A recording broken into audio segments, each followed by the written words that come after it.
private sector to come work for us. People like Dr. Phyllis Schnepp, our Deputy Undersecretary for Cybersecurity, who came to us 6 months ago from the position of Chief Technology Officer of the security software company McAfee. I am personally going on a talent search. Next week, Phyllis and I are traveling to Georgia Tech, where she received her PhD, to recruit more like her.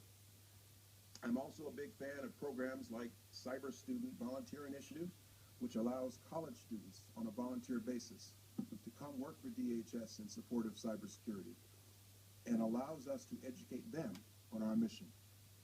Through the President's Executive Order 13636 on critical infrastructure cybersecurity and Presidential Policy Directive 21 on strengthening the security and resilience of critical infrastructure, both issued a year ago, we are making good progress, furthering our partnerships with the private sector. But there is more to do. Many in Congress have expressed a willingness to help in cybersecurity. We appreciate those efforts.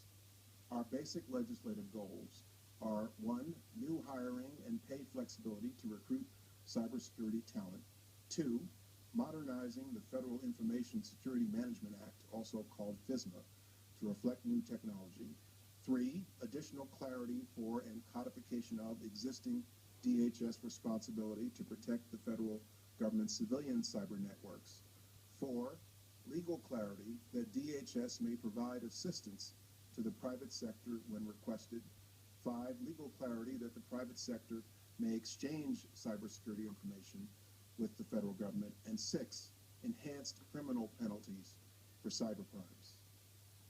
We could also support some form of limitation on potential civil liability for private sector entities, provided it is narrow and targeted in a way necessary to protect networks. Security, since you mentioned it and you carefully identified some issues in your remarks. Last year, I think it was last year, maybe it was 2 years ago, time flies, Congress tried hard but failed to pass cybersecurity legislation. 2012. 2012, 2 years ago. Most people think, and I would ask you to amplify this, that we are enormously vulnerable to cyber threats.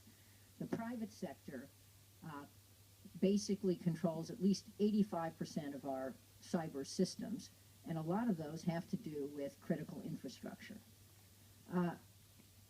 The President issued, President Obama, an executive order which goes partway toward solving some of the critical problems of aligning the private sector and the public sector. But how urgent do you think it is to pass legislation, and how can you, as the leader of the Homeland Department, overcome what was one of the huge objections before, which is the private sector didn't have confidence that Homeland had the capacity to handle its responsibilities on cyber? Well, it is actually not a cybersecurity threat. It is a cybersecurity, it is an ongoing series of attacks from various different sources on banks, on substations, on email services that happen on a fairly regular basis of various different degrees of intensity. And so it is no longer just a threat. It is real. It is here. I think that the key, aside from the help that Congress can give us, the keys are breaking down barriers, building trust with the private sector, and I'm developing ideas with Suzanne for how we do that, who we meet with, what business groups, what private sector entities we should go to explain our mission. And I think it's also, as I mentioned in my remarks, a talent search. I think the resources, the talent are there, particularly among our young people in graduate schools, people who are just out of school.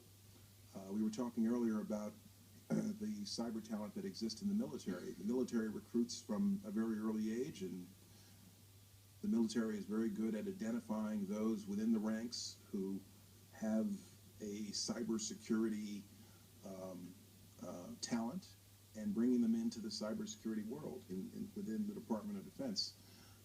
We have to build that talent from either within our civilian workforce or attract from the private sector. And so part of my job in the cybersecurity realm will be to look for ways to attract private talent, because I know it's there. Would it also help if you worked on, and I think you're doing this, better management for the department as a whole? Not to criticize any individuals, but it is a huge task to integrate the cultures of 22 different agencies and departments. Absolutely. And still a work in progress. But if you had better management to mirror the good management in many private sector firms, would that help instill confidence? Because the big objection 2 years ago was, it's not a well-managed department. I'm not saying this is fair, but this was the objection, and we're wary of cooperating with it. I won't disagree with you. I think that, first of all, when you talk about cybersecurity, we have NPPD, which is an office within DHS headquarters, but there are components of the Department of Homeland Security who also have a cybersecurity mission. For example, the Secret Service. The Secret Service is into financial crimes. It's into cybersecurity. Secret Service is very involved right now in the effort regarding the Target stores. And I think that the key to answer, one of the keys to answer the dilemma, the question you pose, Jane, is visible leadership. Good leadership, but also visible leadership. Good leaders bring in good leaders, but I think that we have to be fairly transparent to become familiar with the private sector, to become familiar with the public, so that we build trust. And that's one of the reasons I'm here today. And do you have plans to get out and about? I know you said you've traveled to the southern border, and maybe meet with business groups. It's just a thought. Yes, to we're working on, persuade them to cooperate better. Developing some ideas right now to do that exact thing in all parts of the country.